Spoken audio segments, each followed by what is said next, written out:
Summary of the Biography of Confucius. Part 1. Birth date and place of birth of Confucius.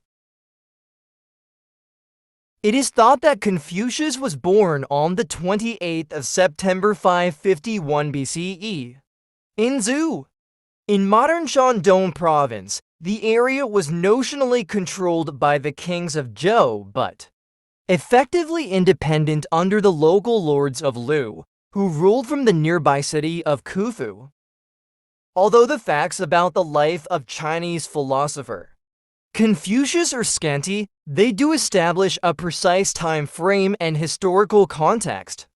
Confucius was born in the 22nd year of the reign of Duke Xiang of Lu 551 BCE. The traditional claim that he was born on the 27th day of the 8th lunar month has been questioned by historians. But September 28th is still widely observed in East Asia as Confucius's birthday. Where does Confucianism come from?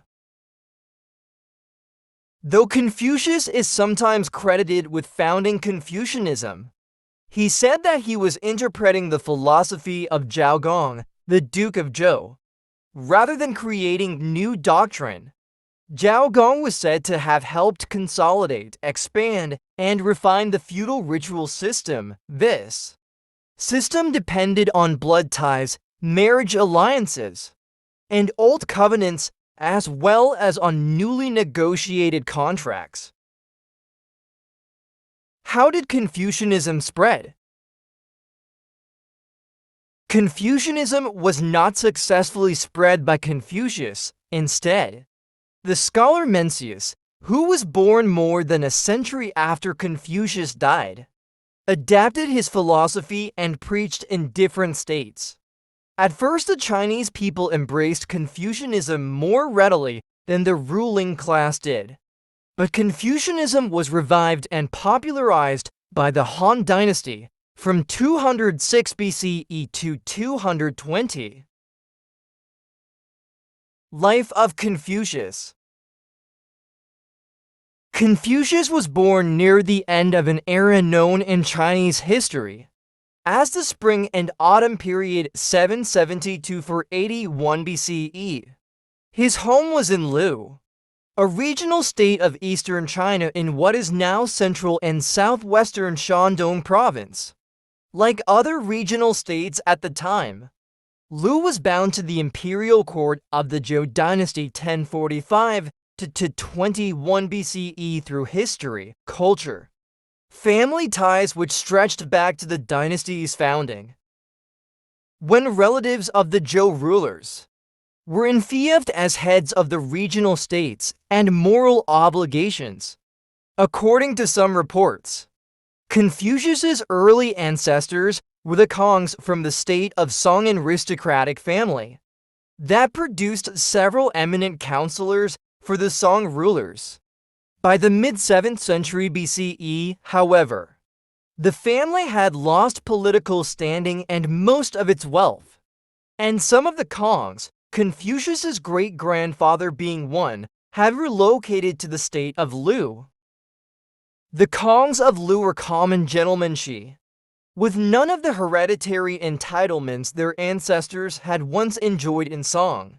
The common gentlemen of the late Zhou dynasty could boast of their employability in the army or in any administrative position because they were educated in the 6 arts of ritualcy below teachings of Confucius: music, archery, charioteering, writing, and arithmetic. But in the social hierarchy of the time, they were just a notch higher than the common folk. Confucius's father, Shuliang, had been a warrior and served as a district steward in Lu. But he was already an old man when Confucius was born. A previous marriage had given him 9 daughters and a club-footed son, and so it was with Confucius that he was finally granted a healthy heir. But Shuliang, he died soon after Confucius's birth, leaving his young widow to fend for herself. Confucius was candid about his family background. He said that, because he was poor and from a lowly station, he could not enter government service as easily as young men from prominent families, and so had to become skilled in many menial things. Analects Lunu. 9-6. He found employment first with the Jijin clan, a hereditary family whose principal members had for many decades served as chief counselors to the rulers of Lu. A series of modest positions with the Jijins as keeper of granaries and livestock, and as district officer in the family's feudal domain led to more important appointments in the Lu government, first as Minister of Works and then as Minister of Crime. Records of the time suggest that, as Minister of Crime, Confucius was effective in handling problems of law and order, but was even more impressive in diplomatic assignments. He always made sure that the ruler and his mission were well prepared for the unexpected and for situations that might put them in harm's way. He also knew how to advise them to bring a difficult negotiation to a successful conclusion. Yet he held his office for only a few years. His resignation was the result of a protracted struggle with the hereditary families, which, for generations, had been trying to wrestle power away from the legitimate rulers of Lu. Confucius found the actions of the families transgressive and their ritual indiscretions objectionable, and he was willing to fight by fair means or foul to have the power of the ruler restored. A major clash took place in 498 BCE. A plan to steer the families toward self-ruin backfired. The heads of the families suspected Confucius, and so he had no choice but to leave his position and his home. The self-exile took Confucius on a long journey, first to Wei, the state just west of Lu, then southward to the state of Song, and finally to the states of Chen and Kai. The journey lasted 14 years, and Confucius spent much of that time looking for rulers who might be willing to accept his influence and be guided by his vision of virtuous government. Although his search was ultimately in vain, he never gave up, because he was eager for someone to put me to use. Analects 17-5. He said to those who found his ambitions suspect, "How can I be like a bitter gourd that hangs from the end of a string and cannot be eaten?" Analects 17-7. Confucius was emboldened to think that he could set things right in the world, because he was born at a time when such aspirations were within the reach of men, living in circumstances similar to his. By the mid-6th century BCE, the Zhou dynasty was approaching its 500th year. The political framework that the dynastic founders had put in place, an enfeoffment system held together by family ties, was still standing, but the joints had been giving out since the beginning of the spring and autumn period, and so the structure, if not shored up, was in danger of collapse. The regional rulers, who were relatives of the Zhou king, should have been his strongest supporters, but they preferred to pursue their own ambitions.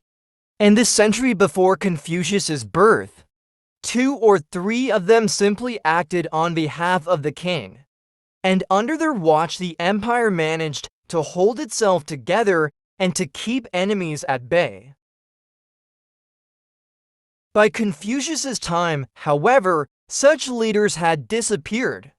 No one among the regional rulers was interested in the security of the empire or the idea of the greater good. Petty feuds for petty gains consumed most of their time, while lethargy took up the rest. The same could be said of the members of the aristocratic class, who had once aided their ruler in government. Now they were gaining the upper hand, and some were so brazen as to openly compete with their ruler for wealth and women. Their apathy and ineptitude, however, allowed the common gentleman men like Confucius, who had once been in their service, to step in and take charge of the administrative functions of the government. The common gentleman, at this point, still could not displace the aristocrats as the society's elite. Yet, if they worked hard enough and were smart, they could exert influence in most political contests. But the more discerning among them set their goals higher. They saw an opportunity to introduce a few new ideas about worth, xian, and nobleness shang, which, they felt, could challenge assumptions that had been used to justify the existing social hierarchy. They asked whether ability and strength of character should be the measures of a person's worth, and whether men of noble rank should be stripped of their titles and privileges for incompetence and moral indiscretion. Those who posed such questions were not merely seeking to compete in the political world. They wanted to change unspoken rules so as to favor the virtuous and the competent. This in part explains what Confucius was trying to teach.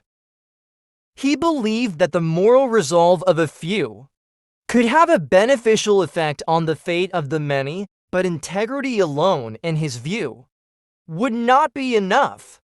Good men had to be tested in politics. They should equip themselves with knowledge and skills, serve their rulers well, and prove their worth through their moral influence.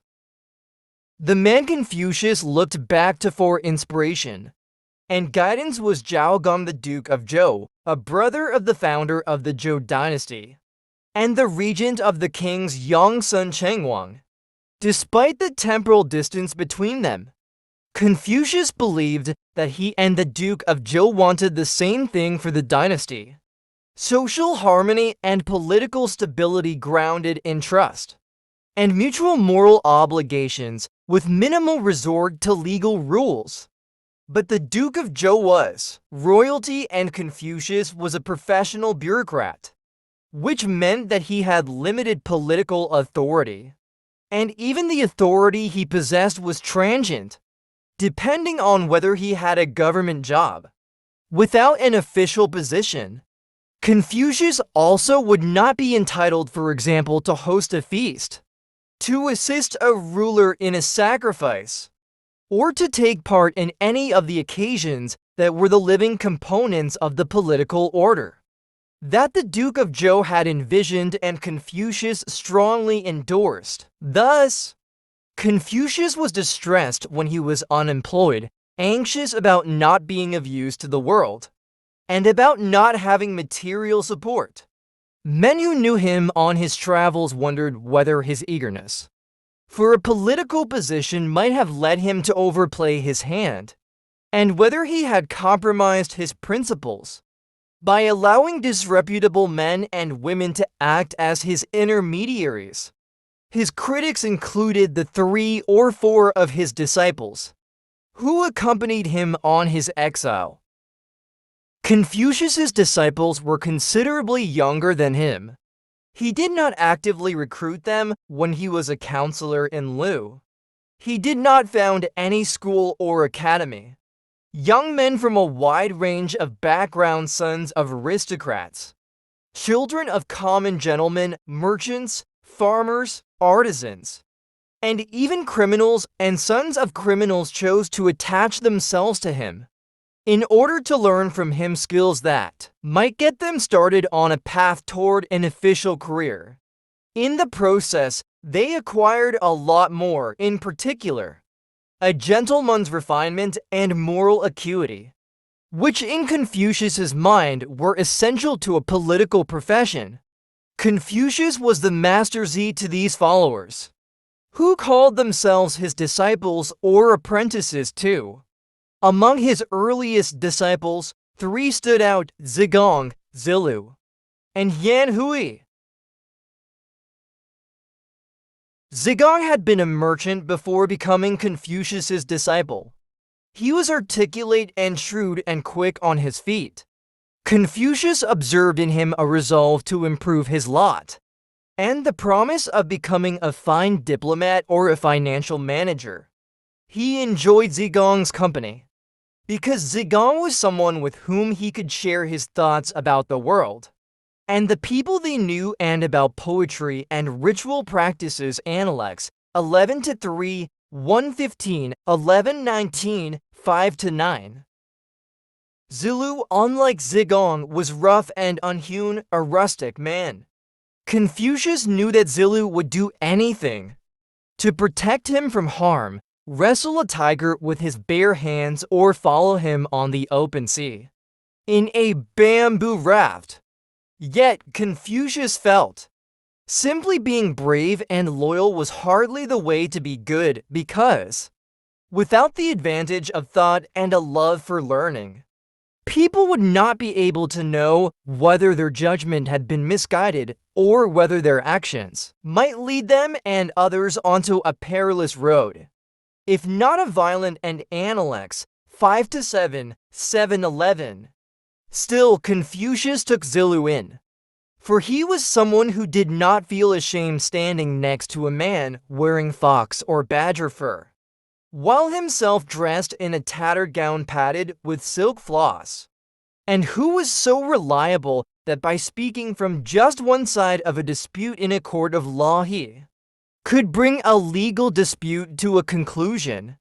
Analects 9:27, 12:12. Besides, Confucius did not deny instruction to anyone who wanted to learn, and was unwilling to give up when trying to solve a difficult problem. In return, he expected nothing more than a bundle of dried meat as a gift. Analects 7-7. Yet even that modest offer was probably beyond the means of another disciple, Yan Hui, who was from a poor family and who was content with living in a shabby neighborhood on a bowlful of millet and a ladleful of water. Analects 6:11. No hardship or privation could have distracted him from his love of learning and his desire to know the good. Yan Hui was Confucius's favorite, and when he died before his time, Confucius was so bereft that other disciples wondered whether such a display of emotion was appropriate. To this their teacher responded, "If not for this man, for whom should I show so much sorrow?" Analects 11-9, 11-10. It was these three Zigong, Zilu, and Yan Hui who followed Confucius on his long journey into the unknown. In doing so, they left behind not only their homes and families, but also career opportunities in lieu that could have been gainful. Their first stop was the state of Wei. Zilu had relatives there who could have introduced Confucius to the state's ruler. There were others, two powerful men in the ruler's service who knew of Confucius's reputation and were willing to help him. But none of these connections landed Confucius a job. Part of the problem was Confucius himself. He was unwilling to pursue any avenues that might obligate him to those who could bring him trouble rather than aid. Also, the ruler of Wei was not interested in finding a capable man who could offer him counsel. Moreover, he had plenty of distractions, conflicts with neighboring states, and at home in Wei to fill his time. Still, Confucius was patient, waiting for years before he was granted an audience, but the meeting was disappointing. It only confirmed what Confucius already knew about this man's character and judgment. Soon after their encounter, the ruler died, and Confucius saw no further reason to remain in Wei. Thus, he headed south with his disciples. Before reaching the state of Chen, his next stop, two incidents along the road nearly took his life. In one, a military officer, Huan Tui, tried to ambush Confucius as he was passing through the state of Song. In another, he was surrounded by a mob in the town of Quang. and for a time it looked as though he might be killed. These incidents were not spontaneous, but were the machinations of Confucius's enemies. But who would have wanted him dead? And what could he have done to provoke such reactions? Historians in later eras speculated about the causes and resolutions of these crises, although they never found an adequate explanation. For Huan Tui's action, some suggested that the mob of Quang mistook Confucius for someone else. In any event, the Analects, the most reliable source on Confucius's life, records only what Confucius said at those moments when he realized that death might be imminent. Heaven has given me this power, this virtue. What can Huan Tui do to me? Was his response after he learned about Huan Tui's plan to ambush him. Analects 723. His utterance at the siege of Quang conveyed even greater confidence that heaven would stand by him. He said that with the founder of the Zhou dynasty dead, this man's cultural vestiges are invested in me. And since heaven has not destroyed this culture and does not intend to do so, it will look after the cultural heirs of the Zhou. Thus, Confucius declaimed, "What can the people of Quang do to me?" Analects 9-5. Emboldened by his purpose, Confucius continued his journey to Chen, where he spent 3 uneventful years. Eventually, a major war between Chen and a neighboring state led him to journey west toward the state of Chu, not knowing that another kind of trial was awaiting him. This time, the provisions ran out, and his followers became so weak that none of them could rise up on their feet. Analects 15-2. The brief account in this record prompted writers in later centuries to speculate about how Confucius might have behaved in this situation. Was he calm or vexed? How did he talk to his disciples? How did he help them come to terms with their predicament? And which disciple understood him best and offered him solace? None of these stories could claim veracity, but, taken together, they humanized the characters involved and filled, if only imaginatively, the gaps in the historical sources. Confucius and his companions went only as far as a border town of Shu before they decided to turn back and retrace their steps, first to Chen and then to Wei. The journey took more than 3 years, and after reaching Wei, Confucius stayed there for another 2 years.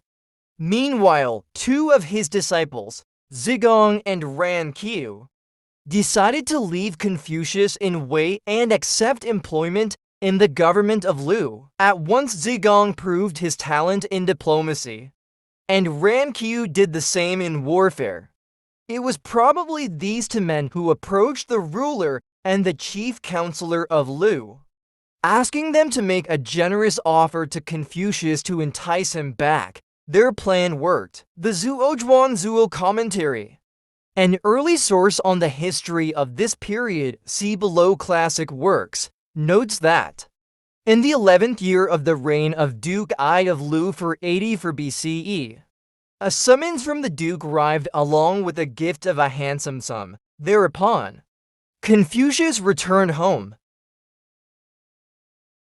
After his return, Confucius did not seek any position in the Lu government.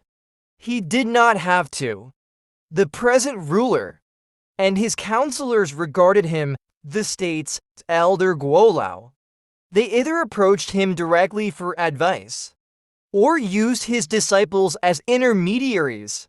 The number of his disciples multiplied.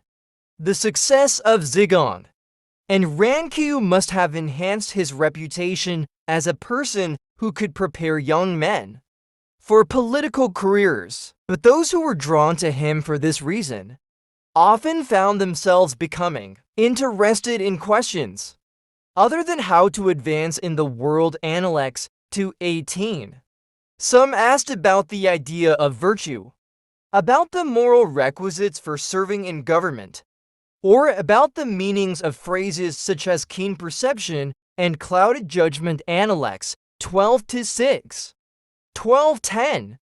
Others wanted to know how to pursue knowledge and how to read abstruse texts for insights. Analects 3-8. Confucius tried to answer these questions as best as he could, but his responses could vary depending on the temperament of the interlocutor, leading to confusion among his students when they tried to compare notes. Analects 11:22. This way of instructing was wholly in tune with what Confucius believed to be the role of a teacher. A teacher could only point out one corner of a square, he said. It was up to the students to come back with the other three. Analects 7-8. To teach, therefore, is to impart light hui, to provide guidance to students and to entice them forward, so that even when they are tired and dispirited, even when they want to give up, they cannot. In a similar vein, Confucius said of himself, "I am the sort of man who forgets to eat when trying to solve a problem. Who is so joyful that I forget my worries and do not become aware of the onset of old age?" Analects 7:19. When old age did arrive, Confucius discovered that the act of holding his conduct and judgment to the right measure no longer bore him down. At 70, he said, "I followed what my heart desired without overstepping the line." Analects 2-4. This, however, did not mean that Confucius was free of care. Historians and philosophers in later centuries typically portrayed a careworn Confucius in his final days.